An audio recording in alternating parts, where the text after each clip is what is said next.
Welcome to our podcast, Happy Household. We appreciate you listening in. Ben and I started this podcast to share some insights on what we have found successful and maybe what wasn't so successful. Our hope is that we can help each of you in some small way while getting to spend some quality time together. We feel the key to a successful relationship is trust and communication. Whether it be with friends, family, or significant others, open communication builds trust and creates a home that can become a happy household. What is it? Afternoon? Oh, it is afternoon. Well, good afternoon, sweet pea. Good afternoon, honey. Okay, enough said. Let's go back to bed. Okay, I'm fine with that. Thanks for listening, everybody. Just kidding. We're running. Wrap. Yeah, we're running a little low on energy this morning. There's been some kind of viral bug going around the house, I think, and I think we're all trying to fight it off. I don't necessarily think I don't think I have any bug. I just, I had Lazy. Well, that too. Tired. Yep. But we had a little bit. Kidding. You're like the least lazy person I know. We've had like a serious case of cabin fever, and the weather just broke, and so yesterday I was out doing quite a bit, and I think I don't have my stamina built up to go outside and work all day. Yeah, we're starting to get that warmer weather, and Yay, we live in Michigan. If to let y'all know, we live in Michigan, so can't really say we had a winter. We had a cold spell. Yeah. Where it got pretty cold, bitter cold sometimes. But like he said, weather just broke, and he was out playing on his tractor yesterday, trying to clear the quad track for us, and because we got a family gathering a couple weeks away. Yep, it was nice and warm yesterday, so nice and warm today. So we'll probably have 3 inches of snow tomorrow because it's Michigan, and that's just the way our weather rolls. Bipolar weather. We love it. And Jack Frost is a butthole. Yeah. Yeah, just let it go, Jack Frost. Let it go. Let it go. Let it go. Should really have a talk with Elsa, please. Yeah, really. Learn how to let it go. Yeah. I don't know. I'm a little tired today, and I woke right up this morning, got up, started to get ready, and then as soon as I was 5 minutes into my routine, I was like, man, I could go back to bed for another 2 days. I am exhausted. I woke up, the hip that I had replaced, woke me up, and it was a whole lot of severe pain this morning for some reason. I don't know why, but I don't know. We got up, moved around, and worked it out a little bit, and feels better now. But there for a while, man, I thought I was gonna have to dig in the medicine cabinet for something a little stronger. Well, you and I had talked about yesterday, so we went on a little date yesterday, and mind you, we're trying to save up for a trip to Texas because I have family down there in Texas. Shout out to our family there in Texas. Go Longhorns. That's right. So we are very particular, but we're trying to past few episodes. It was like one of the first episodes we did. We talked about the 7-7-10 rule. So yesterday we went on our weekly date, and what's so funny about it to me is, you know how women look for, and every woman's different. I'm one of those women that I'm like, I would like my man to plan the date. Not saying that I can't plan dates on occasion, but I want you to plan the date, and I want to be surprised.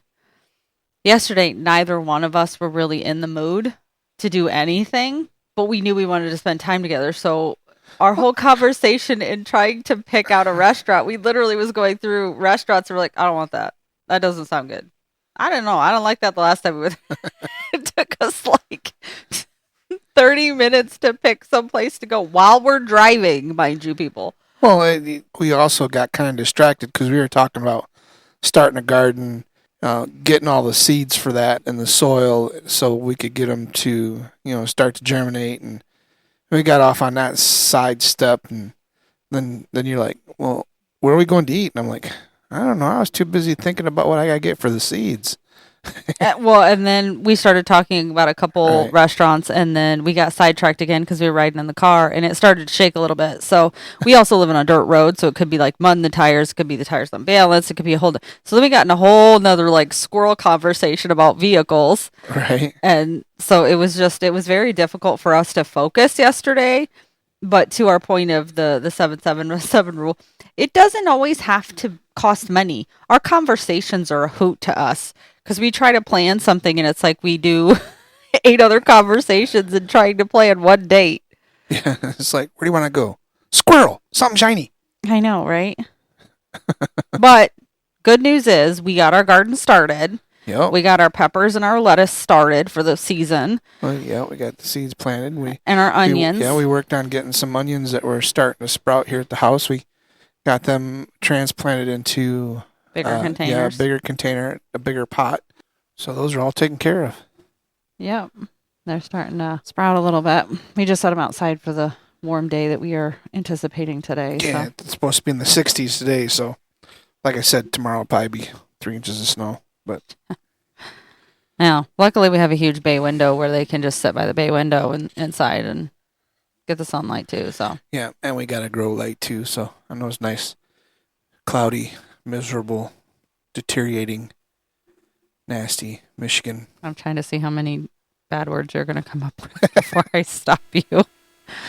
Well, yeah, so I'm glad that we were able to get that done this weekend and get those started and have our little saplings ready to go. And right, that should save us a couple of dollars here in a few months. Yeah, because groceries, man, they are astronomically expensive. Yeah, they are.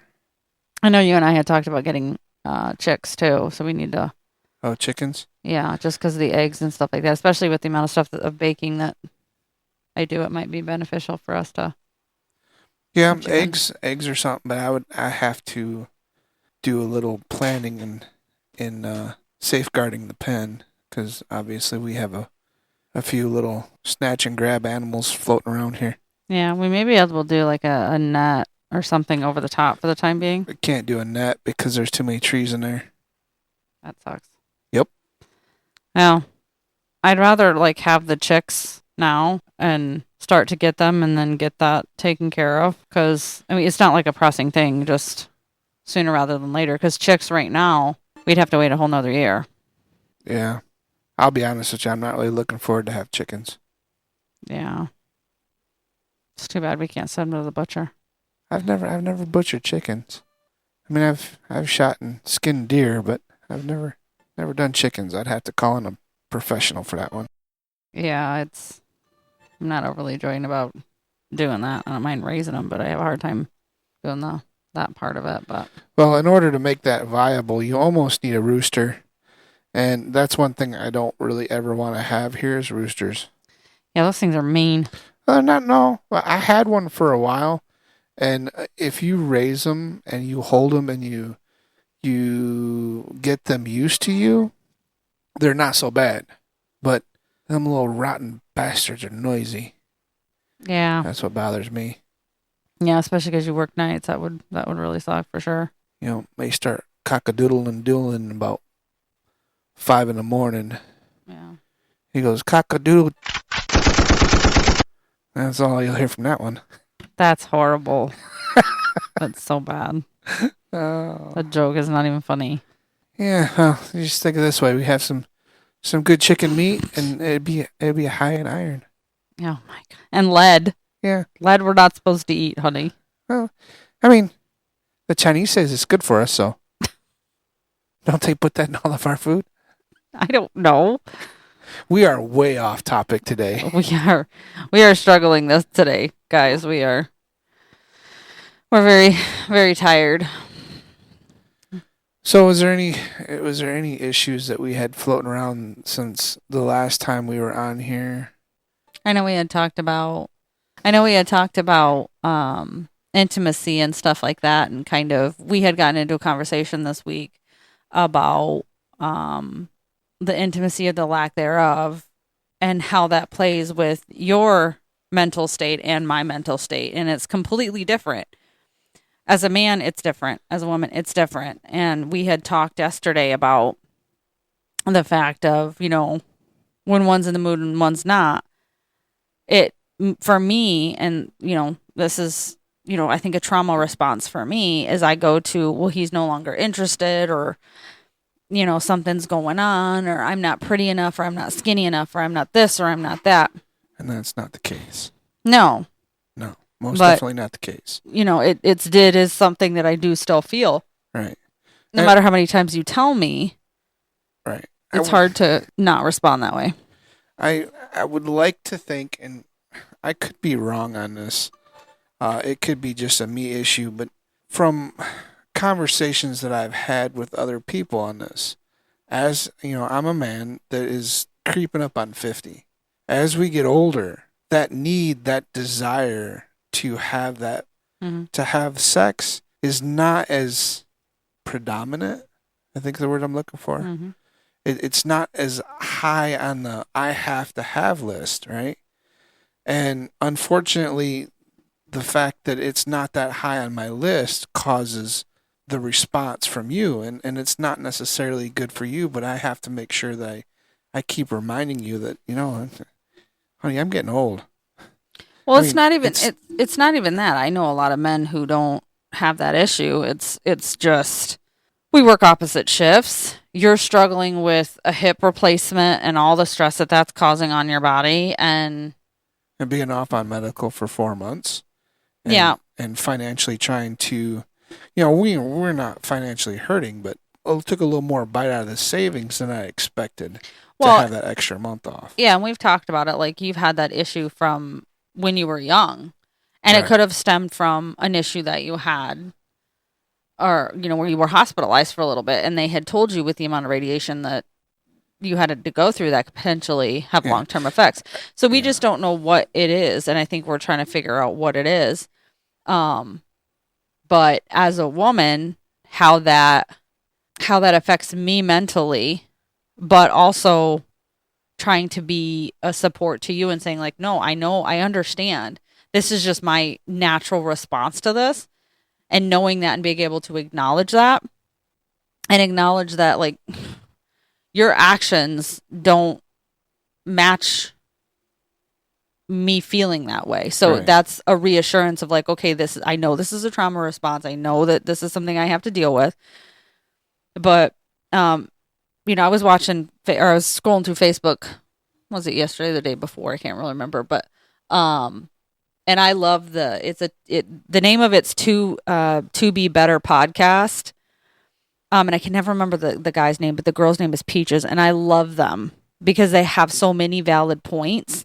They have a very traditional relationship because that works for them. And they have very sound advice on their podcast of, like, knowing when your triggers happen and how to deal with those. So in this case, I know that this is a response for me. Right. Because of history. Right. But being able to come to you, and it wasn't like right off the bat, because you even had asked me, what's going on. I said, I don't want to talk about it right now. Right. And I don't want, and he said, well, why not? I said, I just don't want to tell you. And at that point, I said, you know what? Okay, now this is my turn to say, okay, I know when you're ready, you will say something, right? I might bring it back up later. I'll give it a couple hours or maybe a half a day. And I will kind of touch on that just ever so slightly to see if you're ready. And if you're not, then I'll let it keep sliding. Because I know that when you're ready, you're going to say something. Mm-hmm. And I just keep lightly touching on it just so you know that you're aware that, hey, when you're ready, I'm listening. Yeah, you respect my need to process my own emotions because I'm not somebody, I can go off if I need to go off, but I generally try to control my reaction because I understand that my reaction is based on my initial feeling, which is not actually the root of the problem. Right. When it comes to yesterday, I had to process through what I was really feeling. Ultimately, after we had talked about it, it was every relationship goes through this drought a little bit of, oh, I wish it was like it was when we first started dating, or da-da-da-da-da. When you get comfortable with somebody, it's the wooing period or the pursuit period tends to... The honeymoon stage? No, not the honeymoon. It's the pursuit. Right. It tends to fall to the wayside because you're like, well, I've already won. No, the pursuit should never stop. And I feel like that's what the root of the problem was for me, is the pursuit wasn't there. And whether it was right, wrong, indifferent, I don't know. But I know that that's where it was coming for me. Like there was no wanting to do that. Not the physical act of actually doing it. It was more the pursuit of, and we talked about this in the couple, I think it was a couple podcasts back, about intimacy isn't just the physical portion of it. Right. We spend a lot of time together, but we don't spend a lot of time together during the day because you're doing your thing. I'm at work, all that stuff. So we're in the same space, but we're not really spending time together. Where when we first started dating, because you had to come to my location, the time that we got was more prominent because I can say, well, he came over this time and we did stuff. When you're living with somebody, it's much different because you're with them, you're living with them, you're sharing a space with them. But then those things of those few hours are broken down into 5-minute increments. Yeah. And it doesn't seem like doesn't seem the same. We may be spending the same. I think actually we're spending more time together now than we were when we didn't live together. But now it comes in 15, 20-minute increments where before it would come in 3 or 4 or 5 hour blocks, right? Yeah, but I think that to add on to that, I think it was, to your point, we're spending time together, but it wasn't quality time. And that's where I think the pursuit period comes from. Is I've laid this right out front when we first started dating. I want somebody who's going to take the lead. I am perfectly capable of being a very independent woman. I am a very independent woman. So I need a man who is going to be a leader. Right. I don't need somebody to go, well, I don't care. What do you want to do? I don't want that. I don't want to have to make decisions all the time. I can make decisions. I'm happy to make decisions, but I don't want to do it all the time. Right. And I don't think that's fair for you to have to do it all the time either. When it comes to spending quality time, sometimes it's walking up and saying, we're doing this, this, and this. You need to be available from this time to this time. I want you to dress up. We're going to a nice dinner. It's not just, hey, what do you want to do today? And seeing that is one thing that I struggle with a lot. Mm-hmm. I am highly independent. I am very courteous about what other people around me want to do or what they're thinking. So I'm constantly saying, well, what do you think about this? What do you think about that? I have a tendency to feel very rude when I say, hey, you, me, wear this, and no ifs, ands, or buts. This is what we're doing. And to me, that's very, like, I'm not taking your feelings in consideration. But if I'm telling you that's what I want, I understand then that. by you not doing it, you're not taking my feelings into consideration. I understand that, but it's not an excuse, but it's a 40-year process that is the way that my brain works. In order for me to get past that, it's going to take me time. And I have gotten a lot better about that. Mm-hmm. Well, we talked about this. Was it Sunday? Sunday I got up, and then I didn't tell you. Hey, Saturday. Because it was the day that I got upset. It was Saturday morning. I had already figured, well, we'll just all go out. We'll go out to breakfast together, right? And we'll probably go up to the local place and just have breakfast. Instead of saying, hey, get up, get ready, we're leaving, I was like, hey, you want to go to breakfast, right? And that's kind of my intermediate yet. I don't know. I'm gonna have struggles with that one for sure. Yeah, and we had talked about this right when we first started dating about the difference between telling me what to do and asking me in a direct way. And I think in your brain, you're still trying to make those connections because I don't think you've had a relationship that. I've never seen that kind of relationship. No. My folks weren't like that way either. No. But I think understanding what I mean and having that conversation, and we both watched the podcast of the To Be Better podcast, which a lot of this stuff, when they talk about this and other people, I'm like, oh, it triggers something for me to go, okay, I need to change the way that I'm saying something. I can't be mad at him if I'm not communicating that and telling him this is what it's doing. In this specific need, I need you to be direct. I don't need you to tell me what to do, because that's not going to be a good thing for you. There are times I can get away with that, but those are not to be talked about right now. Yeah, well, you don't have to do it in a rude way, right? And understanding that it's not rude. It's you fulfilling something that I'm needing, my feminine side is needing. I need a man who's going to counteract that and take the lead.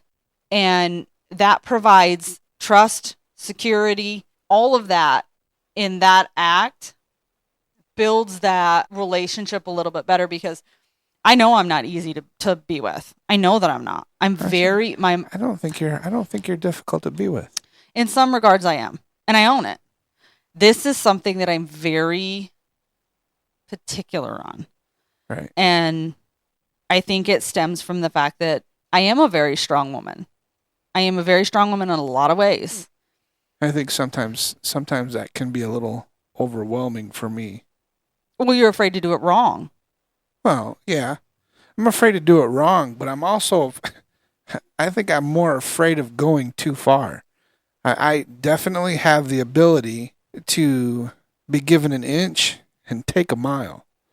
And that's just because once I get rolling with something, it's not easy for me to know the boundaries of what I'm doing. But I think, again, that comes down to you trusting me to tell you, hey, this, and this. Or, hey, that was crossing the line a little bit. Let's take a couple steps back. You are very much, and I love you very much, but I've said this to you before, you're a little bit of a wounded dog when it comes to this. You get corrected and you back way off because you, again, like you just said, you give an inch, take a mile. But you've never had anybody to challenge that mile. You've never had anybody that tells you, hey, you might want to take about a half mile back. Not a full mile, but about a half mile. Right. So I think that part is definitely a work in progress part for our relationship, because both of us have wounds that have caused us to be the way that we are. Yeah. You were raised much differently than I was raised. I was raised as a very independent child. My mom was kind of a helicopter mom, but I still stayed very independent, even though that was the case. And I've said it before, there was not any signs of intimacy throughout my childhood home. My mom and dad worked as one. No, most but let of the me time, ask you this. I'm going to interrupt you. I try not to do that as much, but I'm going to interrupt you with that statement right there. They operated as a team, but in any time in the time you were growing up, who led your household? Who was the final say in things? Was it your mom or was it your dad? Depends. I can tell you right now, knowing your mom the way I know your mom, it was your dad. Your mom could make decisions. 99% of all the decisions, my mom was final. If my mom said, no, you're not doing this, I didn't dare ask my dad. Now, there were a few times when my mom really didn't care, and she's like, I don't really feel like giving you an answer, so go ask your dad. But that was only like a 1% of the time. When it came to when it came to my childhood, my mom was mostly the final say. Because we already knew what my dad would say.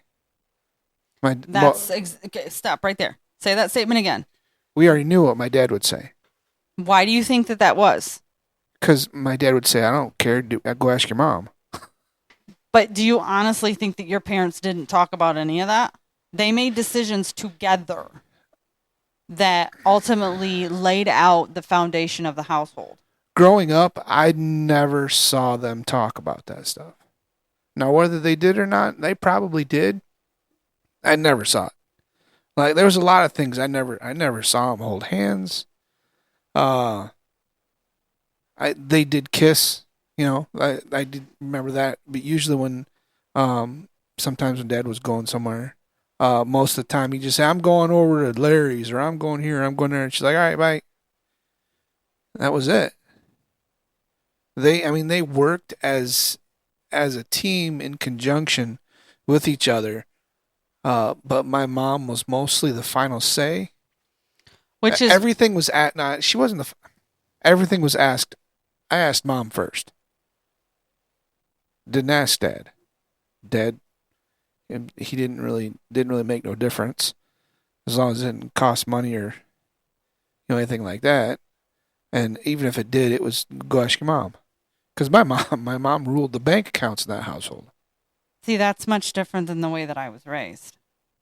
Right.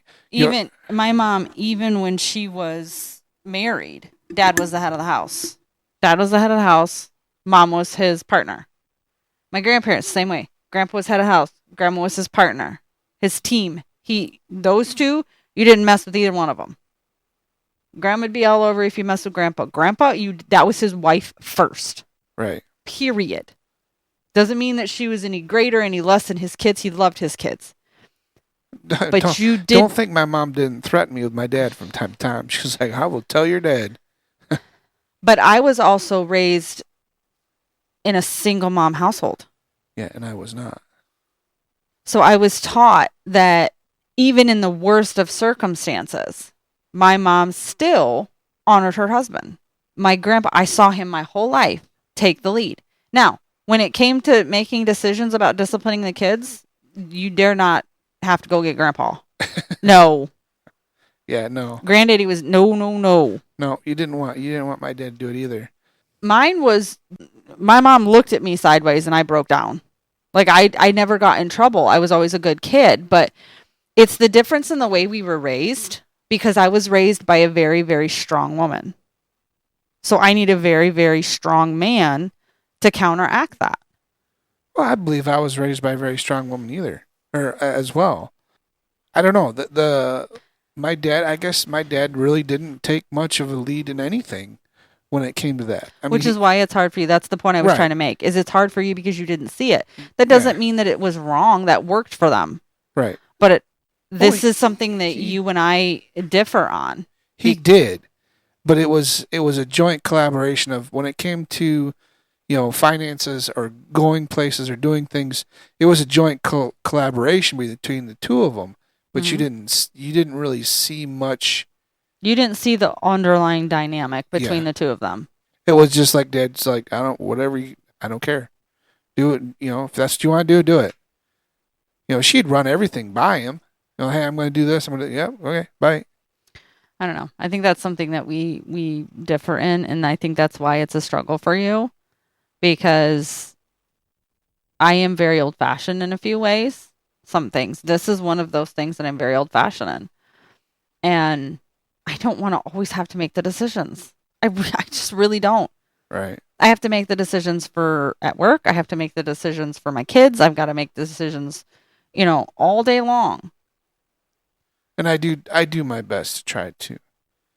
I'm not saying you don't. You do a great job at it. I'm just saying that this past weekend, that was kind of the culmination for me. That was like, really? That's what I'm missing, is you stepping up and not coming to me and saying, we're going to go on a date. What do you want to do? There's 1,000 things we could do. It's making an effort to prioritize knowing that need. And it's not just a want, it's a need. Right. And putting that into action. And that is a massive struggle for me. Mm-hmm. And I think massive. I think it's because you saw your mom do everything. Well, growing up, we didn't do anything. I meant like you saw your mom, like your dad was, both of them were great people, but your dad was out in the fields doing his thing. And but from the most part, you just said it, like all the decisions you went to your mom for, your mom. So in your mind, they were equal, but your mom made the decisions. That's why you struggle with, well, why can't you just make the decision? You were never taught how to make those decisions and step up and do that. Not saying I'll agree with that. And I saw it in my grandparents. I saw it in my parents. Now my mom had to be both dad and mom. So I think that's ultimately why I value it a little bit more, because I saw it happen and I saw what my mom missed out on, what she deserved. And I'm somebody who refuses to settle We've talked about that before too. I settle on a lot of things. I've made mistakes in my life. Everybody has. But there are very few things that I'm not willing to settle on anymore. And that's definitely one of them. That's not, and I understand that you're learning that. So it's not like it's a make or break. It's just. It's going to be a struggle for both of us. Mm-hmm. But I think as time goes by, and even from when we started dating to now, you're better about it. So I know everybody's going to be like, well, you're training him. He's not a dog, guys. Although I can speak and roll over. I am housebroke, by the way. Can you bark on cue too? Oof. Sure can. But you got to be careful, because every once in a while, I'll bite. Don't tempt me. Don't tempt you with a good time, huh? But yeah, so I mean, that's kind of what we faced this weekend a little bit, was struggling with that power dynamic. And because we're both looking at each other to make the final call, and there's all kinds of Indians. No, and there's not a lot of chiefs. Well, the problem is, I have no problem being a chief. I did it in my last relationship. Right. No, yeah. But I don't want to be. Don't make me be. Because then I'm going to end up being resentful. And I don't want to do that. I mean, just as of right this minute, it seems like we're both looking for a chief, and ain't neither one of us got all the feathers stuck in her hat. Yeah. Yeah, it's definitely, that's a struggle for both of us. We'll get there. Yep. And we each have our homework. Well, and I think the thing is we keep that we have the communication forefront. And when I have days like I had this weekend, you give me the space to process what I'm feeling. And then I'm able to come to you in a calm and collected way and say, hey, this is what I'm struggling with. You know, because there's also people that will tell you need to talk about it right. I don't know. Because then I'm going to say something I don't mean, which is going to set you off. And you're not going to get anything done. And it's not like you don't check in throughout the day. If I go more than an hour without saying anything, if I've told you like I'm fine, just leave me alone. The minute you say I'm fine, I know that's bullshit. Well, yeah, and that's what I mean. As soon as I say that, okay, she's processing something. But if I don't come to you within an hour, you're like, hey, I'm still here. What's going on? Right. And if I'm still like, I'm good, like, just give me time. And sometimes I don't even say that, and that's something that I do have to work on. But we have a process that works for us that allows, I am somebody who does need time to process.